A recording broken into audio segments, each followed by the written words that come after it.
The electrical code does not have any section that permits a manufacturer to use a smaller gauge wire than what is dictated by the code for a specific amperage. The National Electrical Code, or NEC, establishes minimum standards for electrical installations to ensure safety. A crucial aspect of these standards is the relationship between wire gauge and ampacity. Ampacity refers to the maximum amount of electrical current, measured in amps, that a conductor can carry continuously without exceeding its temperature rating. Wire gauge is a standardized measurement of wire diameter, typically expressed using the American wire gauge, or AUG, system. The NEC provides tables, such as Table 310.1516, which correlate wire gauge, insulation type, and ampacity for various conductor materials like copper and aluminum. These tables are based on extensive testing and engineering principles to prevent overheating and potential fire hazards. When selecting a wire gauge for a particular application, it is essential to consider the load that the wire will be carrying. The load is the amount of electrical power, measured in watts, that the device or equipment connected to the wire will draw. To determine the appropriate wire gauge, you must first calculate the current that the load will draw using Ohm's law and the power formula. For a 120-volt circuit powering a 1500 watts portable electric heater, the current can be calculated as follows: current in amps equals power in watts divided by voltage in volts. Therefore, the current equals 1500 watts divided by 120 volts, which equals 12.5 amps. Once the current is determined, you can consult the NEC ampacity tables to find the minimum wire gauge required to safely carry that current. For example, if using copper wire with type TW insulation in an ambient temperature of 30 degrees Celsius, Table 310.1516 indicates that a 14 AWD wire has an ampacity of 15 amps, which would be suitable for 12.5 amp load with a small margin of safety. However, if the ambient temperature is higher, or if the wire is bundled with other current-carrying conductors, the ampacity may need to be directed, requiring a larger wire gauge. Using a wire gauge smaller than what is allowed by the code for a particular amperage can have serious consequences. Firstly, it can cause the wire to overheat, potentially melting the insulation and creating a fire hazard. Secondly, it can lead to voltage drop, which can reduce the performance and efficiency of the connected equipment. Thirdly, it violates the NEC and could result in fines, penalties, and liability in the event of an electrical incident. Manufacturers are required to comply with all applicable electrical codes and standards when designing and manufacturing electrical products. This includes selecting the appropriate wire gauge for the intended application. While there may be instances where manufacturers use specialized wiring or cabling that is not explicitly covered by the NEC, these applications must still meet stringent safety requirements and be certified by a recognized testing laboratory, such as Underwriters Laboratories, or AL, or Intertech, or ETL. These testing laboratories evaluate products to ensure they meet applicable safety standards and performance requirements. They may conduct tests to verify the ampacity of the wiring, the temperature rise under load, and the overall safety of the product.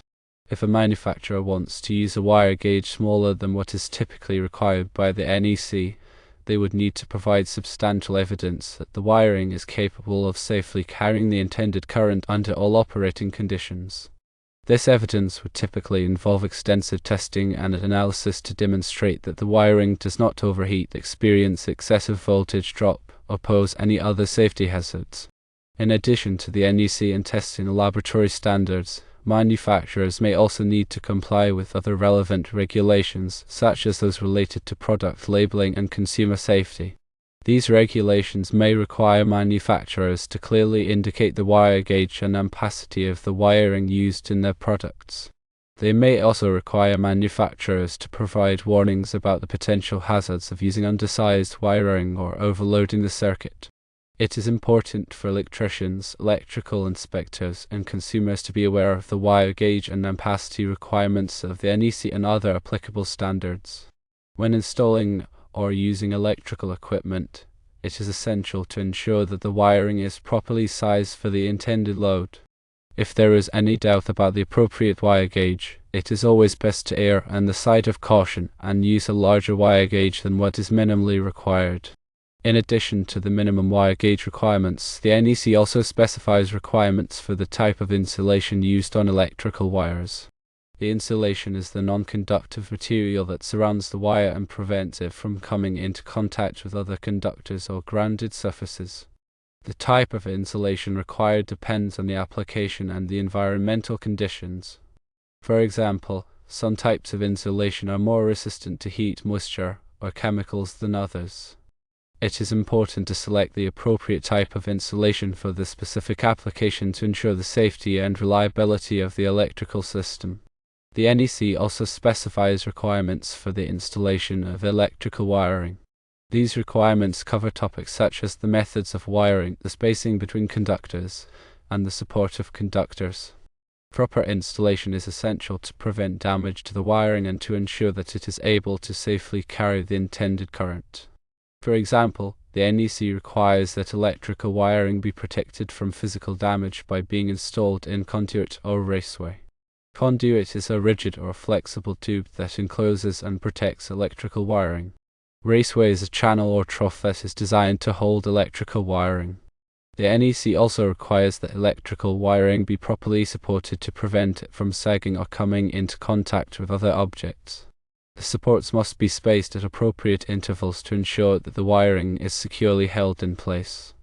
In addition to the requirements for wire gauge, insulation type, and installation methods, the NEC also includes requirements for overcurrent protection. Overcurrent protection is the use of fuses or circuit breakers to protect electrical wiring from excessive current. Fuses and circuit breakers are designed to interrupt the flow of current if it exceeds a predetermined level. This prevents the wiring from overheating and potentially causing a fire. The NEC specifies the maximum size of fuse or circuit breaker that can be used to protect a particular size of wire. It is important to use the correct size of overcurrent protection device to ensure that the wiring is properly protected. If the overcurrent protection device is too large, it may not trip in time to prevent the wiring from overheating. If the overcurrent protection device is too small, it may trip unnecessarily, causing nuisance outages. The NEC also includes requirements for grounding and bonding. Grounding is the connection of electrical equipment to the earth. Bonding is the connection of metal parts of electrical equipment together. Grounding and bonding are essential for electrical safety. They provide a path for fault current to flow back to the source, which allows the overcurrent protection device to trip and to energize the circuit. Grounding and bonding also help to reduce the risk of electric shock. The NEC specifies the methods for grounding and bonding electrical equipment.